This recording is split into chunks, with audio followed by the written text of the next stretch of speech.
But first, for the first time in 6 years, the Crimson Tide's men's basketball team took to the court in the NCAA championship this afternoon.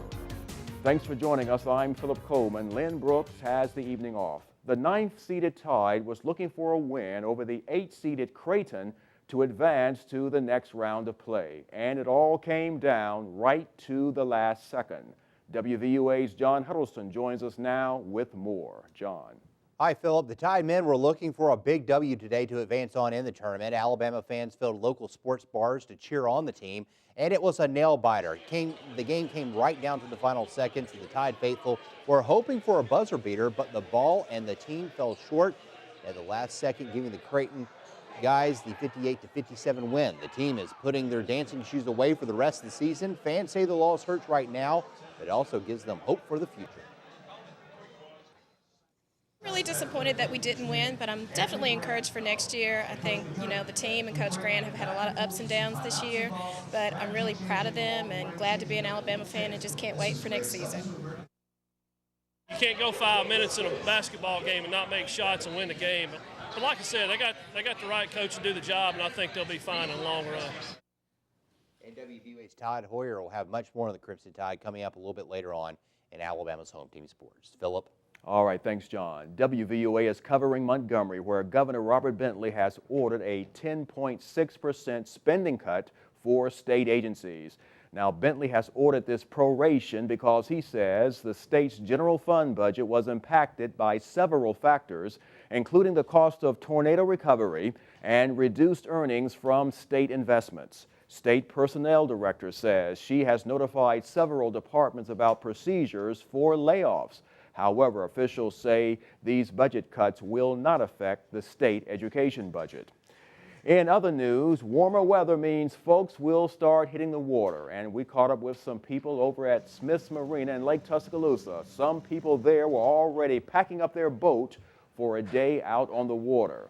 But Tuscaloosa Police Lake Patrol told us while the objective for a day on the lake is fun, it's important to always keep safety first. And one couple told us they always make sure life jackets are on board. You need that life jacket on.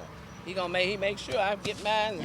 She's not gonna get in the boat. I ain't gonna get in no boat without it. And my grandkids, I teach them the same thing. Yeah. Well, we have seen people Can't wear without that, you can't ride in that boat. And for more information about boating safety, you can visit the Alabama Department of Conservation and Natural Resources website. And for a shortcut, just go to our website. That's WVUATV.com. On your home team crime watch, a Tuscaloosa man has died 2.5 weeks after being assaulted. Now the suspect is facing murder charges. According to police, on February 29th, authorities were called to the home of 64-year-old Willie Cook. Police say they found Cook unconscious. And according to witnesses, Willie Griffin had assaulted Cook. He was taken to DCH and put on life support. And officials say that Cook died this morning. Meanwhile, police tell us that the 29-year-old Griffin has now been charged with murder.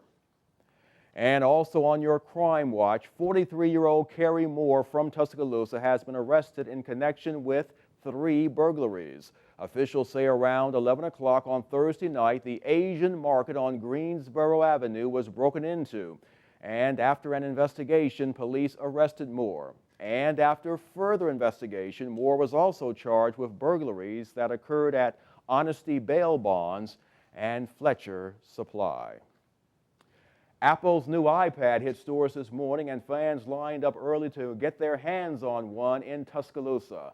And we found customers at the Verizon and Best Buy stores waiting to get their hands on this new iPad. And customers we talked with said they were very eager to see just what the device can do. It's the Retina display, which is the same one that's on the iPhone 4, and it's supposed to be, amazing. We lost our house in the tornado, so we're rebuilding it, and we can use the iPad to actually control the lighting in the house as well as our air conditioning system.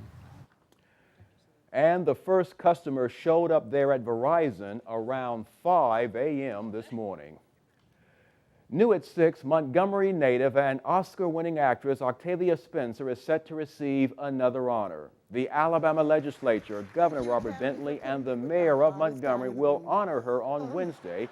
They are planning an event to be held on the steps of the State House to announce that March the 21st has been declared Octavia Spencer Day in Alabama. She is also expected to receive a key to the city.